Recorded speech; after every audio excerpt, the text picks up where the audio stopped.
Hi, this is Jake, and this is yet another edition of Politics by Jake.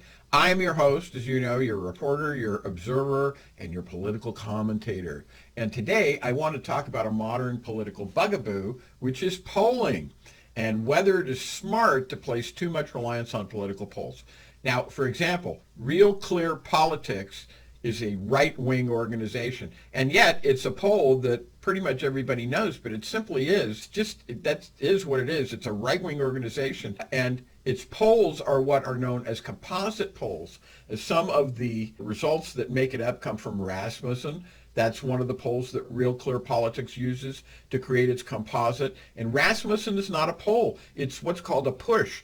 And Trafalgar, which is another one that Real Clear Politics uses, is similar to this. And there isn't actually any polling going on as we would like to understand, as we would think that polling is. It's more like political telemarketing. These are what push polls are. Nobody is collecting information. The responses are not going to be analyzed. But what happens is these push polls become a source for the composite results of an organization like Real Clear Politics. And what they do is they enter those averages that are cited by these various push polls into what is known as a composite. And that is what is used by Real Clear Politics. And like I say, it's political telemarketing. It's disingenuous, which means it's phony. And on the other hand, this is information that is, as of this time, is posting is about 2 weeks old, but this is really important for you to know. About 2 weeks ago, the Congressional Generic Ballot, which actually is an actual poll, reported that the Democrats were up by 5% in 8 out of 10 of the polls, and yet this was barely reported at all. So in other words, the media, they're lying to you. They're giving you a greater emphasis to some information and derogation to other information, and this is that I talked to you about just now, the Congressional Generic Ballot, which they didn't report, or they just very scantily reported, is a good example of this.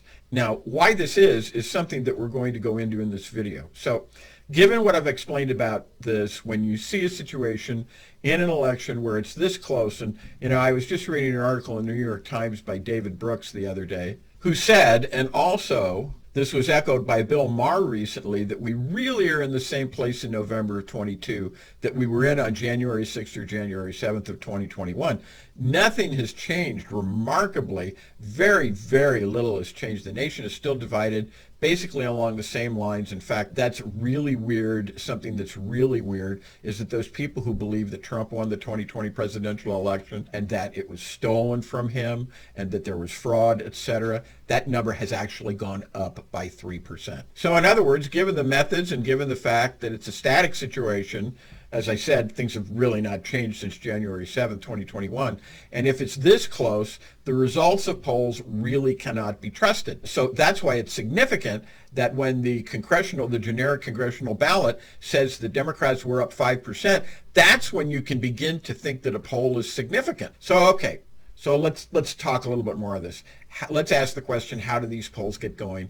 How did they get to be included in something like a composite like Real Clear Politics? When you have a poll, you start a poll, you have to get financed. And in order to get financed and keep financing, you have to be respectable. And what this means is that you can't be radical. You kind of have to toe the line. Otherwise, you won't get included in the composite. You won't get included in the averages. So what do you do next? You pretend accuracy. You wait till you get closer to the election, and that's when you go for the shark, so to speak, and you actually come out, or can be seen to come out, and have people know what side it is that you actually favor. Now, interestingly, Norman Ornstein, who is a fellow emeritus of the Conservative American Enterprise Institute, and by the way, I may add here that because it's the American Enterprise Institute, this is why I say this is really interesting, because you wouldn't expect this coming out of the American Enterprise Institute, which is basically a right-wing network. He was interviewed, and he confirmed that the foregoing observations that I've made, and one of the things he emphasized that the system is being undermined, and another thing that he emphasizes that it's the Republicans that are doing it. And he emphasized that it's not both sides. He said that it's the fault of the Republican Party, and what this means is that the polls are deeply flawed. Now, this is complicated by the media, and you may have heard me talk about this before, and I certainly have not changed my mind, and we'll be talking about it again, of course, as we do at PB&J here periodically, but you have basically the three C's of the media that you need to understand. Number one, corrupt. Number 2, controlled. Number 3, corporate. Now, you have probably heard for a long time people complain about the media, but what I want to point out that the media is owned by corporations.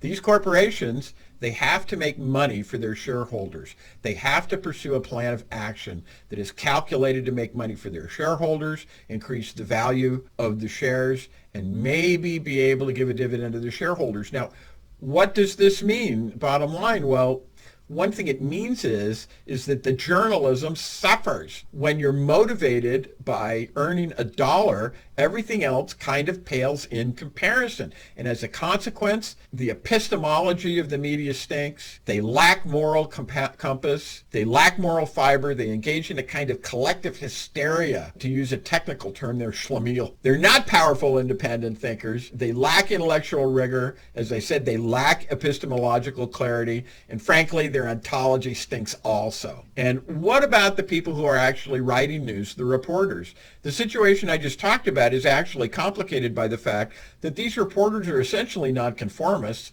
who are engaged in a kind of a groupthink. And what is this groupthink? What do they care about? Well, a lot of them care about ratings. They probably think that their viewers are going to come back if they hear that the Democrats are losing, but in saying this, they provide an analysis so that the viewers think that it's based on facts, and they become engaged and fearful, and they think to themselves, oh my goodness, I have to come back every day just to watch the show. So it really becomes all about ratings, and they know this. Then there's the issue of taxes, which is another issue altogether. And you have to realize how this plays into it. And you have to realize that the Republican Party brings corporate tax cuts and tax favor to the corporate holders' shares of these media companies. And this dovetails with what I was talking about before, about how these media companies have to make a dollar for themselves and for the shareholders. And it may come as a surprise to you. You may never have thought about this way before, but I'm going to tell you, when you add this to the mix, this is just not a difficult thing to figure out who they are going to favor. So in other words, if you get the Republicans in office, what are you going to get? You're going to get a freak show. You're going to get Marjorie Taylor Greene.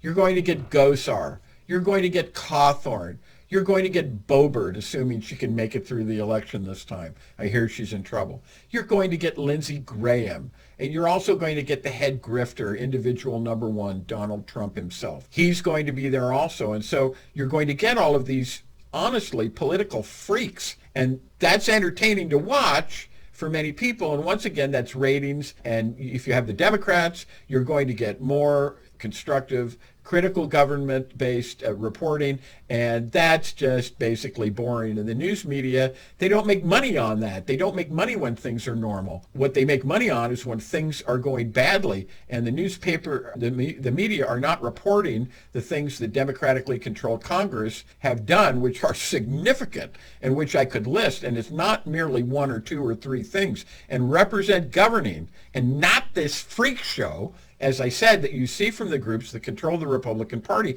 And yet, as I said, this is not much reported at all. But I can guarantee you that the freak show will be in the news, and they have been in the news, and they dominate. And the reason why they dominate is because people tune in. People read these things. People get excited about these things in derogation to the good government that the Democrats have actually done in the past 2 years, and really that they always do.